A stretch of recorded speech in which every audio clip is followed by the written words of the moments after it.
My name's Richard Kellogg. I cover the whole state of Indiana. Just depends on where they send me, but mainly between Fort Wayne and Indianapolis.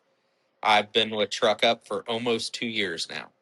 I branched off on my own, started my own company, and was looking for a way to kind of supplement while I was building customers. So I started with Truckup and then just took off with Truckup. I like the jobs nobody else can figure out. I like big electrical issues. I like transmission work. Anything typically that someone else would turn down, I love the challenge.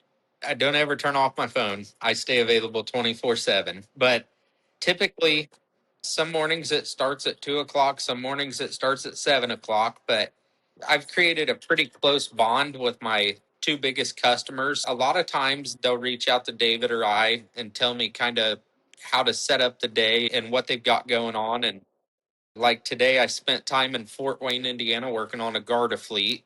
And this morning, bright and early, I was down in Shelbyville working on the Ruan fleet. So it really varies day to day, but typically between those two fleets, I stay busy 60, 70 hours a week at least. I spent the first 11 years of my career working through shops and mainly a semi dealership. So that's kind of what made me want the transition to the roadside and a little bit more of a challenge than what I was getting in the shop. A lot of times when you work in a shop, you have a lot more resources, and a customer typically understands the fact that they're not generally going to get taken care of, repaired, and out immediately. Anytime you go to the roadside, you have to be set up and prepared to do whatever you have to do to fix them and get them on the road to prevent tow bills, to prevent shop fees, everything like that. If they wanted to pay that much money, they would have just got towed to the shop to begin with. I think being resourceful and how Truckup allows us to apply ourselves and they don't hold us back really helps a lot. Out of the last 600 jobs that I've completed, I've had to have 2 units towed. I grew up in a real small town in rural Indiana, and my father did field drainage work. So growing up, we didn't have a lot of resources as far as something broke down, you take it to the shop, it gets fixed. So at a very young age, I was out there with my father learning how to fix heavy equipment and keep things running, preventative maintenance, and it just kind of stuck.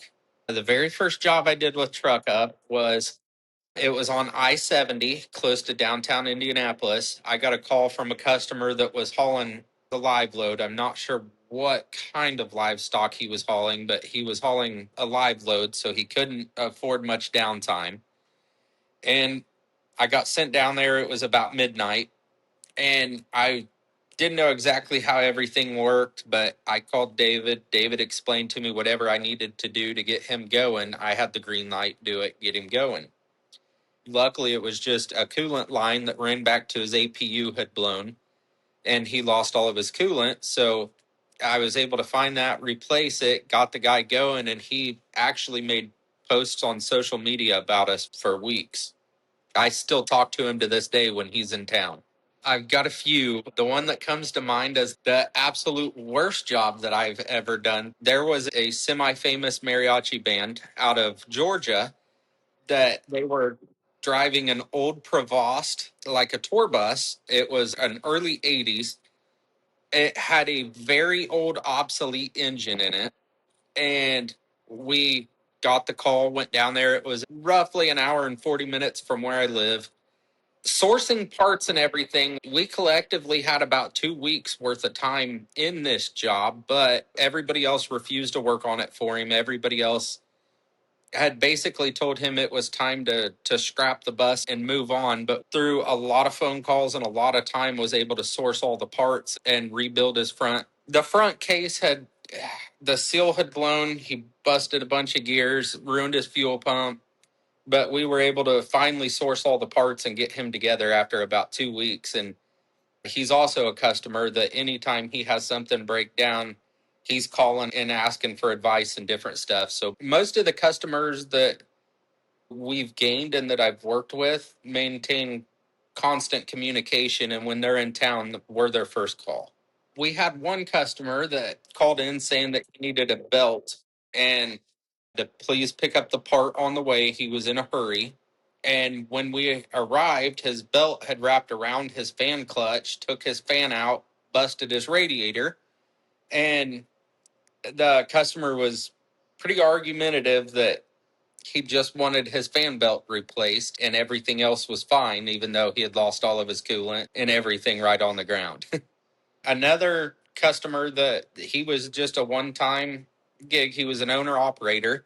When I finished, it was probably about a day later, had sent me a message and thanked me for going out of my way. We worked on his truck for almost 18 hours straight. And he thanked me and let me know that he was able to go and make his daughter's graduation by us staying and getting his truck going. And basically told me that the one thing that's missing from repair anymore is a mechanic that cares about a driver. If you want to apply yourself and work every day, as long as you never quit learning, you're going to be a good mechanic. Give it a shot. Start it as a side gig. Try it a little bit. See what you think about it. Because I was pretty positive that it would be nothing more than a side gig for me. And it's grown into something that's changed my life. Every job that I go on, I take pretty personal. I go there in the mindset that I'm going to fix the truck. No matter what it takes, what I have to do, I am going to fix this truck. And a lot of the mechanics that I have met, if it's not something that they can knock out in 2 hours, they want to have it towed to a shop and walk away from it.